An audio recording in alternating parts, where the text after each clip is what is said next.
Então, recentemente, o Ministério Público Federal, o MPF, que estava desaparecido, eu não lembro, não sei por onde andou o MPF, ao longo aí dos 4 anos de Bolsonaro, principalmente no afrontamento em relação às vacinas, pandemia e também ao tratamento indígena, levando em conta pela Constituição, o MP fica ali, é um órgão, uma instituição responsável pela tutela e cuidado dos indígenas, pela violação dos indígenas. Então, se a gente for ver tudo o que aconteceu nesse período, todo o descaso que foram feitas nas regiões que ilegalmente estavam ocorrendo a exploração da mineração. Bom, enfim, sem contar a crise humanitária envolvendo os Yanomamis, eu não sei para onde foi parar o MPF. Mas ele voltou, deu as caras, João. Então ele voltou, então, recentemente, o Ministério Público comunicou à Sexta Vara Civil Federal de São Paulo que não conseguiu chegar a um acordo com a Jovem Pan. Então o processo ainda estava em momento ali, em período de tratativas de um acordo, não tinha iniciado propriamente a ação. Mas por quê? Que Jovem Pan? Jovem Pan, na verdade, entre aspas, né? Porque de jovem não tem mais ninguém, são todos velhos que estão ali com uma mentalidade bastante ultrapassada.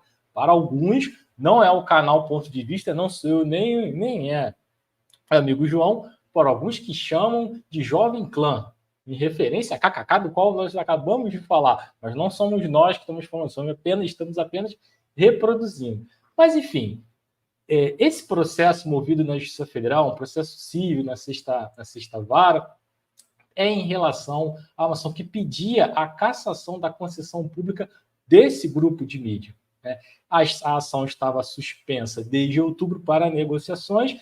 E qual era ali o principal objetivo desse processo? Justamente porque a Jovem Pan estava sendo responsabilizada perante o juízo ali de divulgar notícias falsas em relação à democracia, né? Isso em 2022. Se a gente fosse botar aqui na conta outros temas que não apenas a democracia, nós ficaremos até amanhã. Poderíamos falar sobre a eficácia da pandemia, sobre a eficácia da quarentena, entre outras questões. Então, essa rádio, todas as mídias, rádio não, esse grupo e todas as suas mídias contribuiu muito, né, para esse tipo de ataque, né, para esse tipo de crítica, seja a própria democracia em si, as instituições, a república e também, principalmente, que a meu ver aí é o cerne de todas essas questões, mais que não está, digamos assim, no interior do processo, não faz parte da matéria do processo, justamente essa dúvida colocada sobre ali a quarentena e também as vacinas. Eu poderia citar umas personagens, algumas figurinhas que ficavam gritando, que tinham uma voz muito aguda, é que eu não quero dar nome a esse pessoal, sem contar outros, né, que ficavam flertando com ditadura o tempo todo, que já tinha idade avançada, mas estavam lá, entre outras questões. Olha, eu tenho... realmente eu acho um ato corajoso daqueles que ainda tinham um fígado, que eram chamados e convidados para sentar lá um daqueles debates, seja lá no próprio Pânico em si, que tinha aquela roda, e tinham a coragem de sentar ali e ficar debatendo. Eu achava que isso era, na verdade, uma bobagem, acabava servindo de um espaço para ser achincalhado, porque depois na edição eles faziam um corte, e sem contar que aquela claque lá de pessoas, né, não deixavam o convidado falar. Então, terrível. Então, em razão de tudo isso que eu estou relatando, houve, então, portanto, uma ação já de 2022, perdão, 2023, que estava suspensa, justamente pedindo não apenas a cassação da licença, da concessão do grupo em si, em todas as suas mídias, como também ali a responsabilidade civil por esses atos. Então, a juíza responsável pelo caso acabou determinando o prosseguimento da ação e falou, não há mais condições de acordo, vamos passar adiante. E aí, olha o curioso, João, durante as negociações, a jovem, entre aspas, PAN, concordou que, de fato, veiculava a mensagem com informações, inclusive oficiais. Depois a gente vai falar sobre isso, por que está aqui informações oficiais, sobre a confiabilidade justamente do processo eleitoral.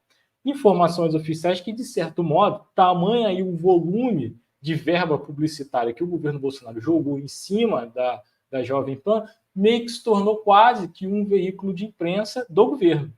Imagina, eles que reclamam disso, passaram reclamando que o PT fazia isso e continua fazendo, e, de certo modo, aqui a Jovem Pan fazendo uso dessa mesma prática e sendo aí um canal de defesa dessas ideias e defesa da própria agenda do governo. Quase praticamente, é um exagero falar isso, mas uma agência estatal somente para replicar ali as notícias e interesses governamentais do governo, do caso aqui, Jair Bolsonaro. E aí, inclusive, nesse meio tempo, várias figuras que trabalhavam na Jovem Pan e que vinham também, de certo modo, contribuindo para a circulação de ideias canhestras é muito ruim, né? As ideias estranhas, mas ideias que, de certo modo, até se colocavam contra ao papel da democracia e também das instituições da República, acabaram sendo limadas.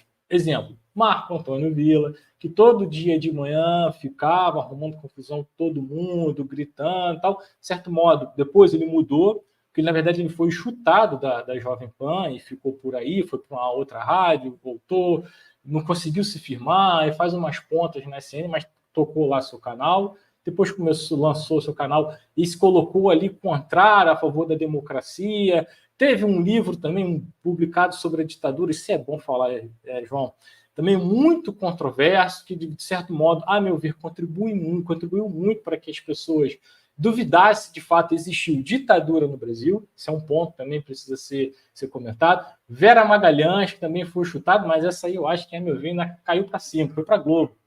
Deve estar recebendo melhor, trabalhando melhor, foi parar também na bancada lá da Roda Viva, nem sei se ainda permanece, creio que sim, sinceramente eu já não consigo mais assistir, e por aí vai, né, João?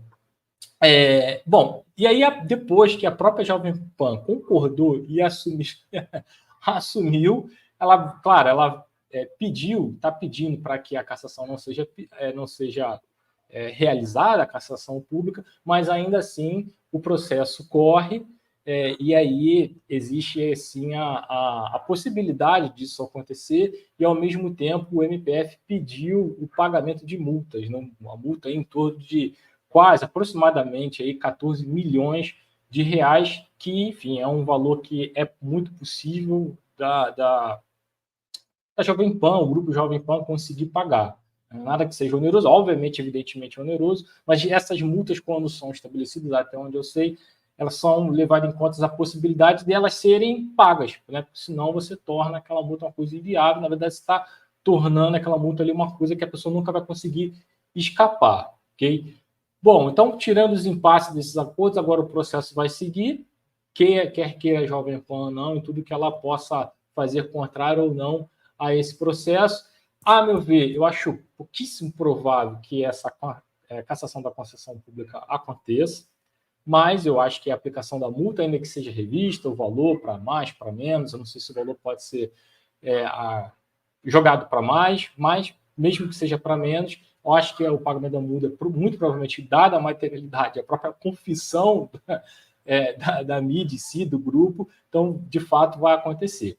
Mas eu queria reforçar aqui, né, os liberais da Jovem Pan, Samidana que eu não sei se ele está na... Mas ele fazia uns comentários lá, ficava lá, fazia comentário, acho que na CNN também, talvez, mas na Jovem Pan, com certeza. E aí, antes, ele tinha até um emprego na Globo News, depois limaram ele de lá, aí foi parar na Jovem Pan, aí fica defendendo liberalismo. Mas eu queria perguntar para ele, mas Samidana, se você é tão liberal assim, gosta tanto dos liberais, defender essas ideias e tal, mas explica por que em 2022, principalmente, todos os grupos, a rádio vinha recebendo verba pública, e depois que essa benesse foi cortada, o grupo começou a chiar, falou que ia decretar falência, mandar empregados embora, que isso era uma forma de estar restringindo a liberdade de imprensa. Enfim, aqui só em números para que a gente saiba. Recebeu do governo, do Estado, do nosso dinheiro, né? Assim que as pessoas falam, do dinheiro vindo dos tributos, para as rádios da Jovem Pan, obtiveram cerca de quase 1,5 milhão, um pouquinho a mais, na verdade. A própria TV Jovem Pan News, recebeu quase em torno aí de 2 milhões, e as plataformas digitais, Grupo Jovem Pan, também que tem uma grande seção nas redes, receberam em torno já um valor mais módico, 100 mil, mas mesmo assim, se a gente totalizar, dá um valor com considerável. Mesmo assim, são valores segundo as informações dela, né? Você precisa fazer uma checagem e por aí vai. De qualquer modo, a última vez que eu vi uma notícia da própria Jovem Pan sobre o caso, eles estavam reclamando que em 2023 o grupo não recebeu nenhum centavo do governo federal. Então eu também fiquei muito triste. Eu acho que a gente tinha que abrir até uma vaquinha aqui para eles, ou deixar eles morrerem na missão, sabe, João? A gente poderia abrir aqui um apoio. Eu estou com pena agora da Jovem, entre aspas, Pan, conhecida também por outros como Jovem Pan, mas não somos nós do ponto de vista que falamos isso, só estamos aqui replicando.